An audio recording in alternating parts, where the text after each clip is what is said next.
All right. Well, hello, everyone. I'm Brooks Rayford, president of the North Carolina Technology Association, or NC Tech, and I'd like to welcome you to this episode of NC Tech Talk. Thanks to our partnership with Cisco and their WebEx platform, we are recording today's conversation, and we'll send you a link to it in our follow-up.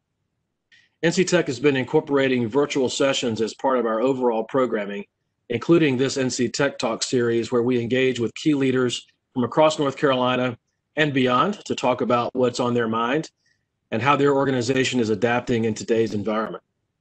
North Carolina has become a significant player in the tech sector, and one organization that's great to see the large presence of is Lenovo in the Triangle area and across the state. I'm very pleased to have Matt Zielinski, president of North America for Lenovo, here with us today to talk a bit about how they're managing through our current circumstances and what the future looks like for them.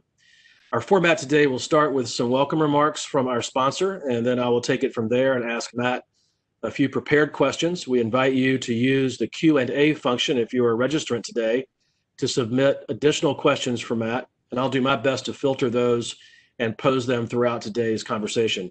Note that there is a separate chat function. Please use that only if you have a technical problem or question, and one of my fellow staff members at NC Tech will respond to those. But for questions you want me to see, use the Q&A feature.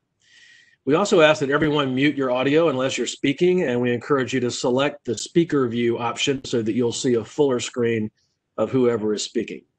So to kick things off, I'd like to thank the sponsor for today's session, Synergy Technical, and I'd like to invite Dan Finn, an account executive with them, to say a few words of welcome. Dan? Yeah, thanks so much, Brooks. Really appreciate you having us be the sponsor of today's session, and excited to hear from Matt. NC Tech really does a great job bringing us relevant content, even with the challenges that 2020 uniquely brings us. So as you said, I'm Dan Finn with Synergy Technical. We're a member of NC Tech and the Board of Advisors as of the middle of 2019. And who Synergy Tech is, we're a technology consulting firm. We're actually headquartered out of Richmond, Virginia. What we excel at is enabling a productive workforce and securing that workforce all throughout identity, devices, applications, and data. We specialize in complex environments, and we've been recognized as a leader in that space. Just this past February, we were awarded the Microsoft Security Deployment Partner of the Year, so that was a huge honor for us. And I've been honored to be given the opportunity to open our Raleigh office. So I'm coming to you from my downtown Raleigh apartment currently. So our goal has been to expand throughout the Southeast, and I'm happy to announce we opened our Atlanta office in January, and we're opening a Charlotte location at the end of July. So we're really excited to continue our commitment to the North Carolina community, and we're equally excited to hear from Matt today to learn about how Lenovo has been addressing the impacts of COVID-19 that we're all dealing with. Great. Well, thank you, Dan, and thanks to Synergy Technical for supporting the association and supporting this session today. Again, I'm really pleased to have as our featured guest Matt Zielinski, who I introduced briefly earlier. He's responsible for sales, daily operations, growth, and profitability for Lenovo in the United States and Canada. Matt also serves on Lenovo's Diversity and Inclusion Board. Its role is to help plan and execute the company's strategy to build inclusive leadership behaviors, to foster diverse and inclusive systems, to create accountability, and to tell their story. Prior to joining Lenovo in 2018, Matt spent more than 12 years at AMD, where he held several key global roles, including corporate vice president and general manager of worldwide OEM sales. Matt, thanks a lot for making the time to be with us today, and welcome to NC Tech. Can you hear us okay? I certainly can. Can you hear me now? Yes. By the way, that was me saying thank you in case you can't read lips. Okay. Well, I appreciate that. And I want to compliment your attention to detail. You're wearing exactly what's in your picture, minus the purple tie. You know, that's just dumb luck. I got the purple pocket square here, but I didn't realize and that was uncoordinated. And also, I noted you said prepared questions, and I know there was a conversation with the team, but we like to keep things pretty raw on my end. So I'm glad you're prepared, and I am not by design just to shoot you straight and really just tell you the way it is.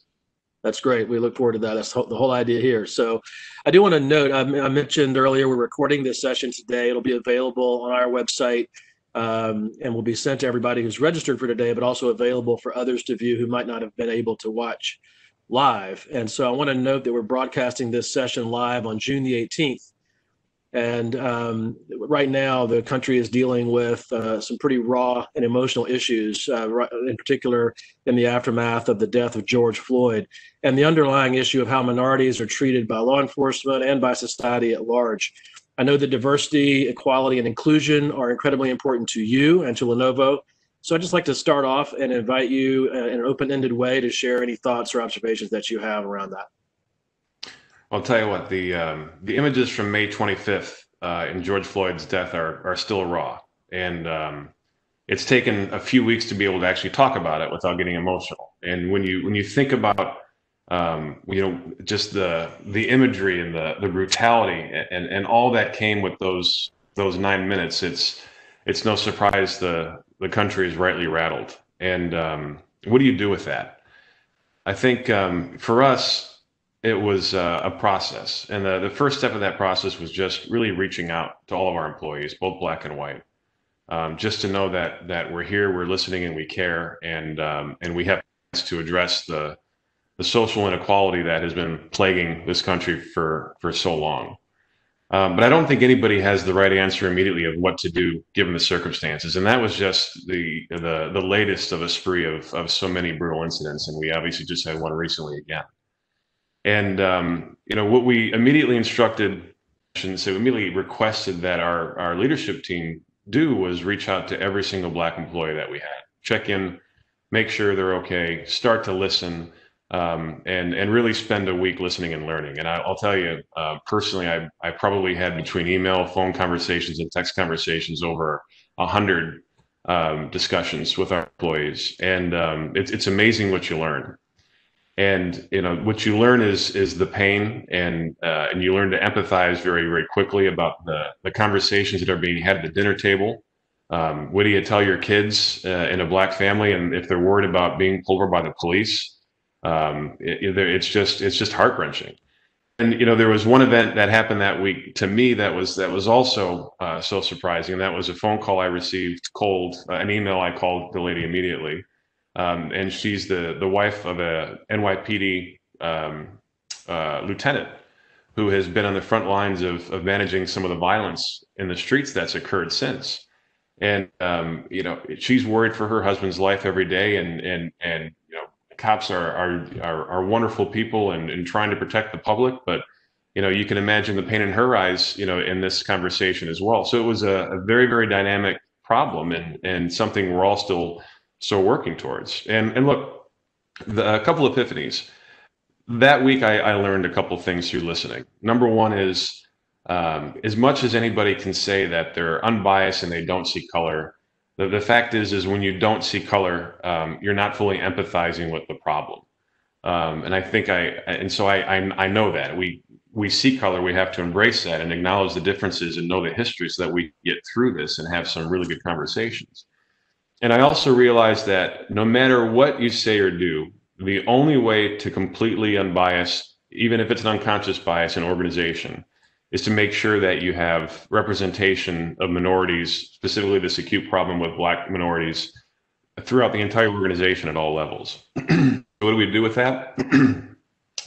Tomorrow we have something at Lenovo called Courageous Conversations, and it's a hosted conversation by a lady named Trudy Gabois, I believe is her last name. I forget I'm getting that wrong, but she's a renowned author, executive coach, and is black herself, that is going to host this town hall with all 5,000 employees to really listen in the masses.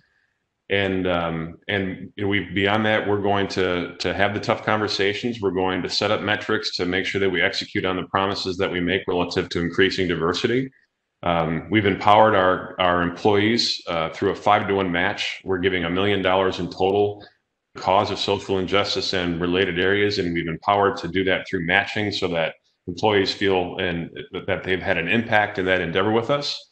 And so, excuse me, I think at the end of the day, what we can change is Lenovo, and our idea is that what we do here trickles into society. And I'll end it at this. I could talk about this topic for hours, but the beautiful part about our company is it really is founded on diversity and inclusion. If you think about how we're so culturally diverse in the first place. I would argue there's almost no more culturally diverse company on the planet. And it really is core in our belief system. And I believe all the employees that I spoke to of all race and colors acknowledge that, but they believe that we still have work to do. So I think our intentions are pure and talk is cheap. And now we've got to, change our small part of the world and hope that reeks into society a bit. Well, that leads to another question. You sort of touched on this. We don't have to talk much longer on this. It would be great to have you comment on the all hands meetings and the other kinds of sessions you've had. You mentioned having some individual conversations virtually and by text and so forth with a number of your minority employees, but you've been having broader discussions over the past 10 weeks with your team. What are some of the things that have been covered or that have come up in those sessions, just to sort of highlight that for us? Sure. Well, it's interesting. When COVID hit and we all went in lockdown mode, we had this idea of, look, we've got to stay together somehow. And since then, we've had Friday all hands every Friday like clockwork, usually around, I think they're at 10 o'clock every single week. And frankly, it's my favorite part of the week. And I know throughout the week you get tired of hearing yourself talk, but it's a wonderful way to connect to, 15, 1,600 employees. And really, we have significant turnout every single week. I would say somewhere between 1,200 and 1,400. And really what we try to do to stay together is, the typical flow of a conversation is, we have this sort of thing where people are taking snapshots of their teams meetings throughout the week. Let's face it, I'm talking to my Think Smart View box or my web camera probably 12 to 14 hours a day, and so is everybody. And it's funny what you get when people start taking screenshots, whether it's kids photobombing, whether it's some crazy themed team building event with crazy hair parties, or we had a virtual scavenger hunt, and one of the things somebody had to go find was a live chicken, and took a picture of the guy that had the live chicken that won the scavenger hunt. So we have a little bit of levity just to brighten up the week. Because let's face it, by Friday at 10 o'clock, everybody is just spent. I think people are working harder than ever before. Our productivity has gone off the charts. It's gone in the right directions, and you just sort of have to take a deep breath. And then we really get into the meat of some of the issues. We'll talk about on a very regular time frame. The hour before that, we have basically the roll up to me of the weekly business attainment, if you will. And so I'll share real-time color of what happened in the business during the week, where we need additional focus, what we're worried about, what's working, what's not. So it's a real-time update to the company of literally from business standpoint, what's happened the last 7 days. And we'll cover hot topics. And we always do live Q&A. And in fact, the next all hands we had after May the 25th, it was really just me, speaking and in a very emotional sense and addressing a lot of the questions that we had as a result of this survey that we had sent out for people to sort of speak their minds. So it's fun. We haven't been in the office in quite some time, but I think if you talk to a lot of people, they would say that they've never felt more together. And believe me, we have a very high emotional quotient workforce of a lot of very, very, very good people. We're trying to, the culture we're trying to embolden is really a large family business. And so for the family to sit down at 10 o'clock every Friday afternoon, I think has been very well received. And it wasn't something that we forced ourselves to do. It just sort of felt right. And I don't see it stopping anytime soon.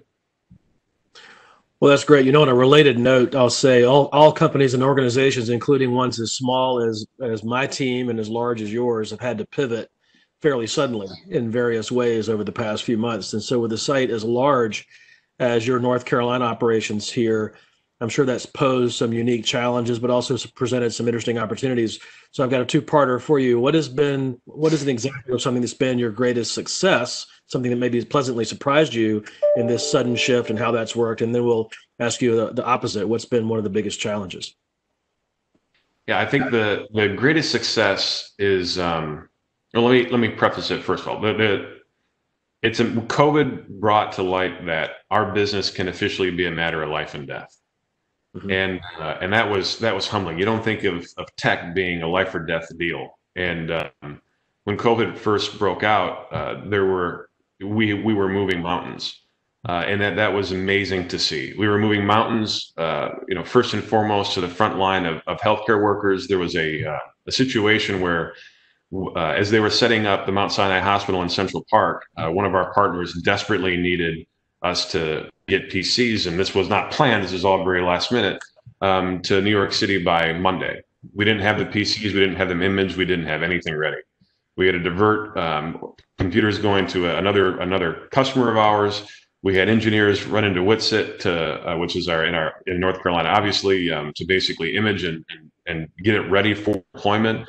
I got the phone call at about 8 p.m. on a Friday, and we had engineers working until 4 in the morning.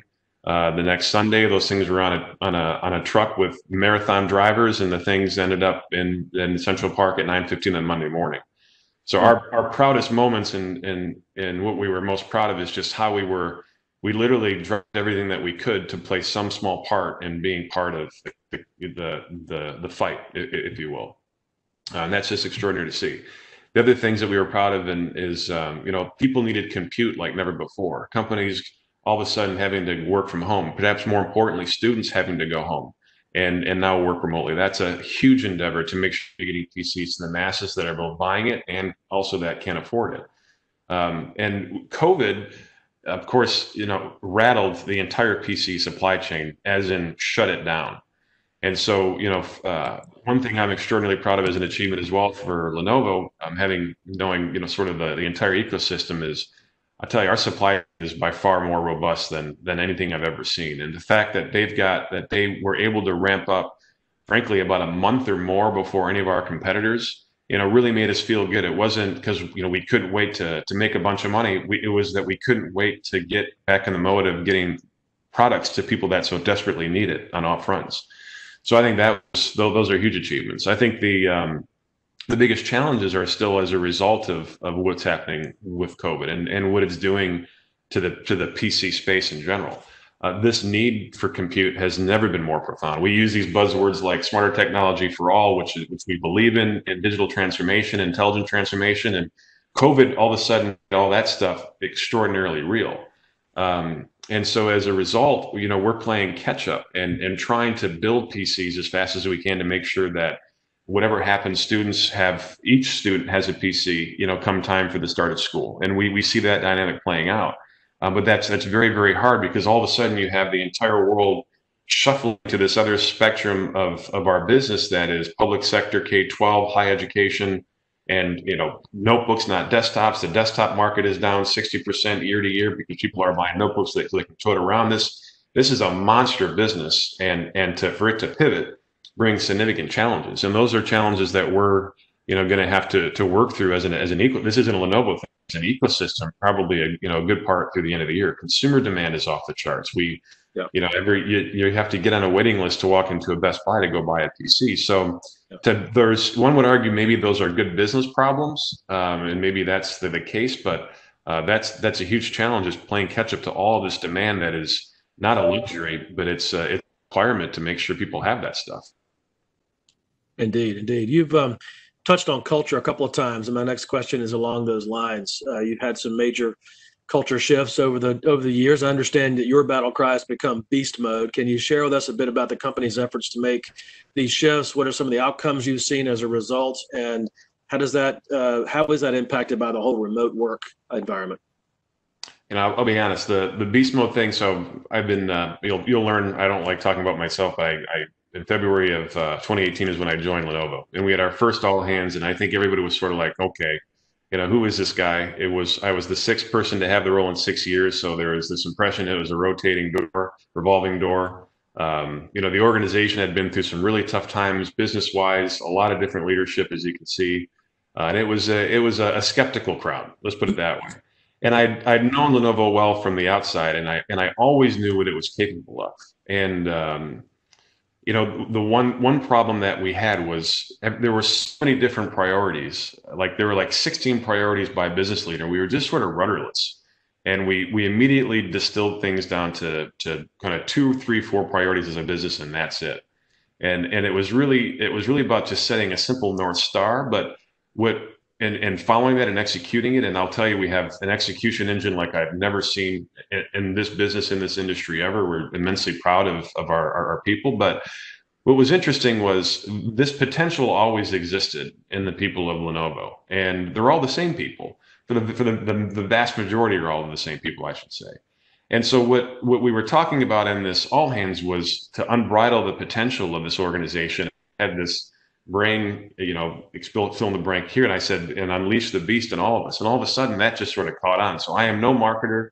That was just a very different way of saying that we wanted to unbridle this potential. And all of a sudden beast mode started coming out. People started making t-shirts, people started making hats. I had no idea it had something to do with football. I'm not a football guy, but there's some guy in Seattle that's apparently a beast mode guy. So hats were easy to get.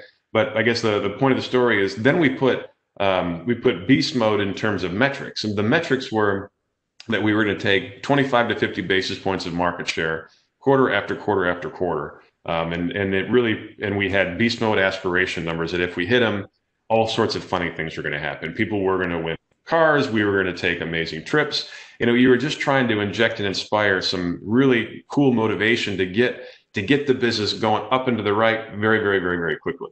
And I got to say, I'm immensely proud of what the organization's delivered. Since then we've taken about 500 basis points of market share, which is not easy to do in PC. We've increased revenue 30 to 40%. We've tripled our operating profit. It's just been wildly successful. We're number one in the world in PCville, but we're still a distant number 3 in North America. But one of the achievements, even relative to COVID, when this hit in the first calendar quarter of this year, we delivered our all-time high market share of 18%. So from 12 to 18%. And that's a huge feat to do with the most difficult backdrop we've had in history, whether it be COVID, which was just the icing on the cake for things that were, whether we had part shortages from certain suppliers, whether we had the trade war come up, whether there were some, anti-Chinese that was brewing out there in this weird, bizarre way. Nothing was standing in our way to just go out and smash all of our metrics. And really, it's a culture of fighters. It's a scrappy culture. We use this thing about getting your swagger back, and we measure the swagger factor, and we take people with swagger on swagger trips. And it's just, I tell you, I couldn't be more proud. The organization has turned, and we're on fire. And I don't believe there is a single challenge that can stand in our way. That's great. I like swagger trips, or swagger as a term is a good one, particularly when it's easy to get down these days, or to feel like things are high pressure. I want to remind our audience that if you have questions you'd like me to pose to Matt, you can do that through the Q&A function that we're using today on WebEx, and I'll keep an eye on that. You mentioned Whitset a minute ago, and maybe everybody who works for Lenovo knows the significance of that. I was born and raised in Greensboro. I live in Raleigh, and so I certainly know where Whitset is. I've been to your facility there, as a matter of fact. As I understand it, you don't manufacture there per se, but there's imaging that goes on there. The final step between you and the customer is often that location. You're shipping from there. And one of your predecessors made a point to put a sticker on all those boxes that said made in North Carolina. But tell us, for those who aren't familiar, what is the Lenovo manufacturing activity in North Carolina, in particular Whitset? What goes out from there? Give us a sense of that. It's really a monstrous distribution center and service center. So we do have manufacturing capabilities that we've thought about actually bringing some manufacturing in-house there, and we're actually still flirting with that idea a little bit. But think distribution, think warehousing, think service. It really is just an outlet for everything but manufacturing for us. And we have phenomenal people over there, roughly about 100 or so. I think the exact number is right around there. And if I've got that wrong, I apologize to Cliff, who runs the thing for us. As we've been home office, that is an area that has to go into the office. And COVID is also the first thing you do with COVID is make sure that all of your employees are safe and sound. And I've got to give all of our Whitset employees credit, because since day one they've gone back in. It's been no shortage of protection and temperature controls and on-site nursing staff to make sure everybody's feeling good at all times. Obviously mandatory N95 masks. So I've got to give them certainly a bit of a shout out, because it's a scary time to have to go into work if that's your environment. And we've knock on wood, everybody's been very, very healthy and is safe and sound, and it's a good group. That's great. Well, you may be relatively new to Lenovo, but Lenovo's been a longtime member and great partner of NC Tech over the years. We're in our 27th year of life as an association, and I've been in my role for 12 years. Lenovo's been active at least that long, if not longer. You've assisted with many of our own internal computer needs, as well as supporting our events with content, as well as financial support. over those years. So tell us a little bit about some of the philanthropic efforts that Lenovo is engaged in, maybe in particular during these COVID times. You touched on the funding that you're doing to encourage employees to contribute to organizations that are particularly focused on equity, inclusion, and that sort of thing. But maybe more broadly, you could touch on that a bit. Sure. Well, we can talk about this, and I can quantify pretty easily in COVID and thereabouts, because that's obviously top of mind. As a company globally, our running tally is at about 15 million in cash or product donations, and about 5+ million of that has gone into the USA. That doesn't include the additional million that we're working for social injustice and fighting racism. I would say in product, about $1 million has gone into the state of North Carolina to probably about 6 or 7, maybe 7 to 10 different counties.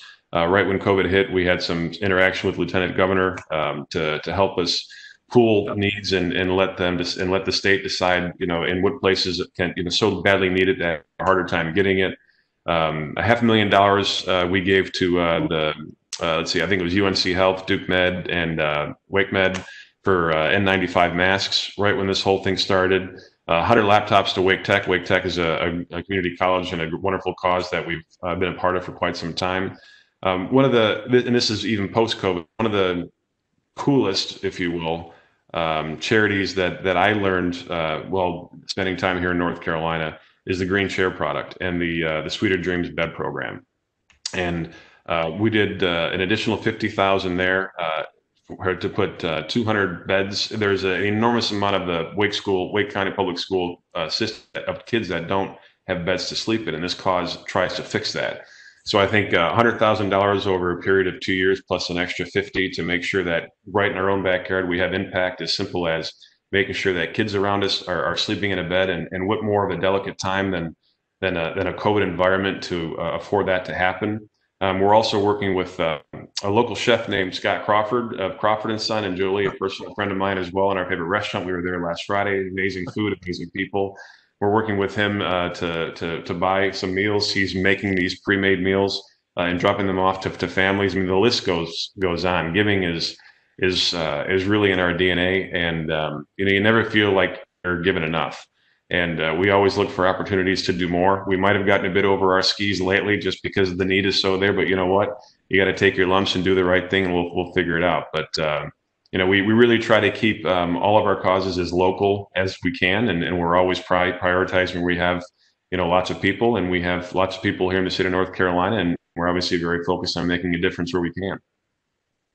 That's great to hear. One small example that you all partner with us on is we've had for a number of years a scholarship that is focused on girls who are graduating from North Carolina high schools and are enrolling in North Carolina institutions of higher education to pursue STEM degrees. And the scholarship, there are more than one winner each year, and those scholarships are accompanied by a Lenovo laptop as part of that prize to them. So we appreciate that support too. Our pleasure. Yeah. So the governor has announced, obviously, that we're reopening in phases. We're right now in phase 2. There's some concern, I guess, about whether or not phase 3 will open as planned or in the same format. Phase 2 technically comes to a close on Monday, the 22nd at 5 p.m. However, we've seen an uptick in a lot of metrics that are concerning in North Carolina and some other southern and southwestern states, as most of you know. But in phase 3, there will be even more reopening to some degree. And with the return to office for their teams, what's the 30,000-foot view of Lenovo's strategy for your return? How are you going through making those decisions? Where does that decision lie? Is it at the site level? Is it depend on what county you're in North Carolina? Give us a bit of a sense of that. Yeah, it's definitely at the site level, and I'll summarize it in a couple of words: cautious, no rush, and very, very carefully. So, at its highest level, I think once we see phase 3 open up, we'll have a wait and see approach, and make sure that there's a 3 to 4 week lag of just data and numbers going the right direction. Right. In terms of cases, testing, hospitalizations, and things like that. There's no need to go fast because, again, productivity has been remarkable, and safety is paramount. And if we look at our own facility, and we're currently retooling it for post-COVID, you start to look at just law of numbers. Your capacity is going to be constrained in the office because you've got to have safer areas and socially distanced working environments, et cetera. And so then we're going to look at, hey, who actually has to be in the office? Whether it be engineers, whether it be system engineers, whether it be inside sales. Inside sales is traditionally an area where we said, hey, no way everyone's working from home. You got to be in the bullpen. You got to ring the bell. You got to challenge each other, public humiliation, whatever it might be, to keep it competitive. And there's a huge population that can't wait to get back. And I think a lot of us can't wait to get back in because we miss the whole feeling of being together, not in a virtual environment. So, I think we're going to see how it plays out. We're going to design those populations to go in very, very slowly. And then, do we ever return to the normal that was pre-COVID? You hear a lot of companies saying, hey, we're never going to go into the office again. We're going to work from home the rest of our lives. I can tell you that's not going to be us. I think you'll see us certainly embrace a lot more flexibility because we've proven that it works. So we're thinking a lot about what does steady state look like even post-COVID. And I think what we're doing now, it's amazing also the reach. Companies like ours like to do a lot of customer briefings and show and tell and bring in our office and do all that. And believe it or not, those numbers are actually up because we can do so many more without people getting on airplanes and flying in and doing dinner and sucking 7 or 8 hours and teams of people to go do that. And it's been very, very effective, very efficient. Think about big events. Big events, it turns out, can be very effective in a virtual environment like this, and you have attention. There's no burning reason that we all have to run back into the office too soon. We're much more focused on just safety, and then I think steady state is also just going to look different, and it'll be calculated, and I think we'll come out better for it. Just an anecdote that you reminded me of earlier today. I hosted a video call with a number of people who have your kind of role, the senior executive in North Carolina for their large tech company that may not be headquartered here. You're unique in that your U.S. headquarters, of course, is here. But the head of Cisco's site in North Carolina observed that they have their big annual gathering. I think it's called Cisco Live. And I guess they just had it recently. And in the past, they would have had around 30,000 people in Vegas for this big giant gathering, and about 10,000 would participate virtually. Virtually was an option. This year it went totally virtual and they had 80,000 participate. Oh, wow. And so they felt like there was great value in driving their content in a virtual manner and very purposefully trying to make people feel included and involved and not just watching a screen. And so they're waiting to see what the feedback is from those who did participate about, was it valuable? What did you miss by it not being in person? Are you glad you had the opportunity to participate because it wasn't in person and it was prohibitively expensive or schedule challenging for you to have come in person? So we'll be interested to see what some of the feedback is, as many of our groups are starting to do larger events, either in a hybrid fashion or virtual. So that was an interesting factoid today. No doubt. So I want to sort of end with a future-looking question for you.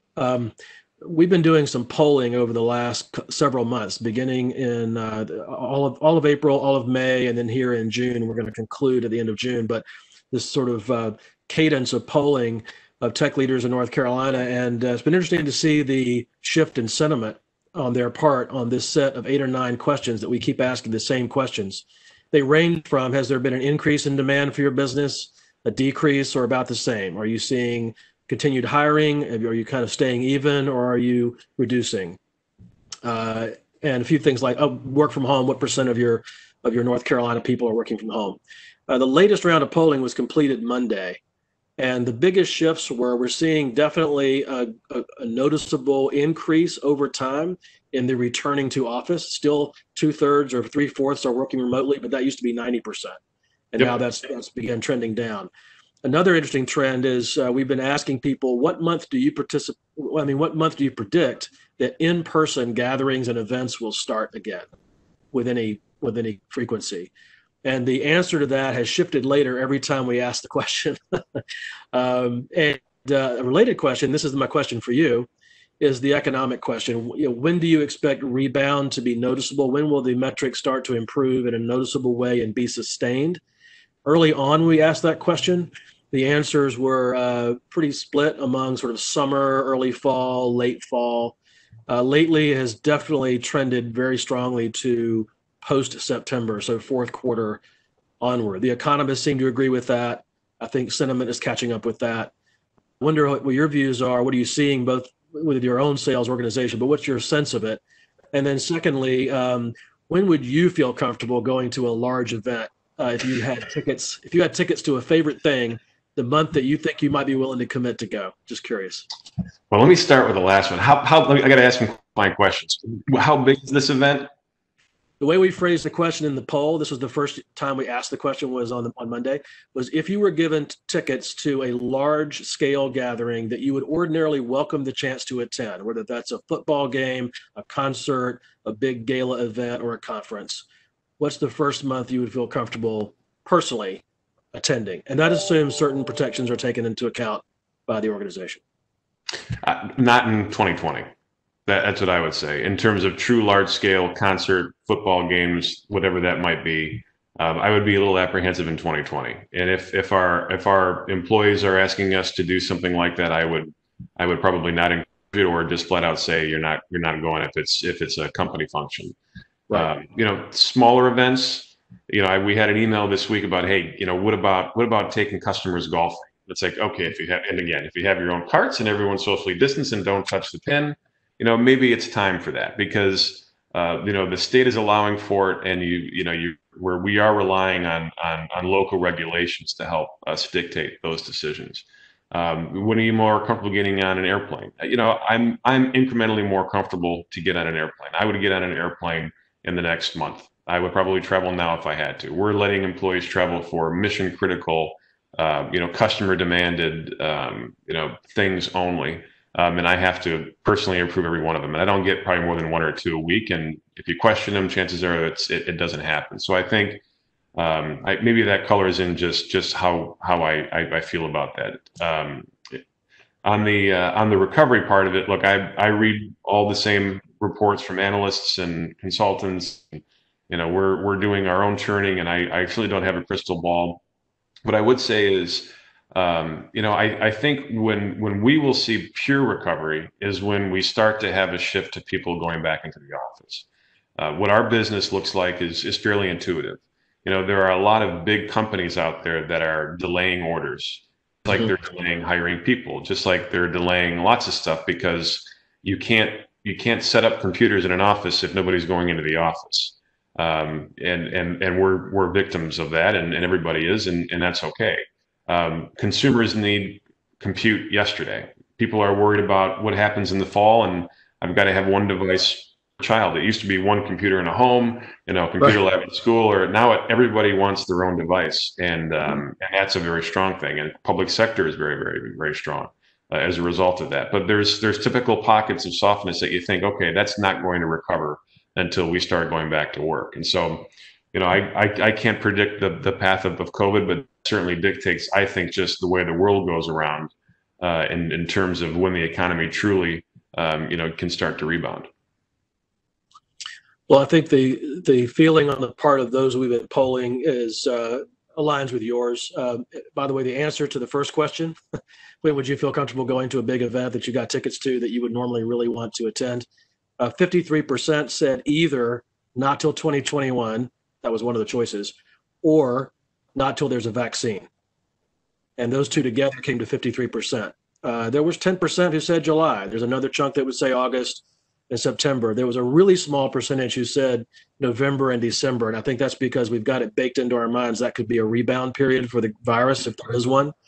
So it might have played a role there. But certainly just over half said not till next year or not until there's a vaccine. And on the other question about rebound, we also asked what type of rebound.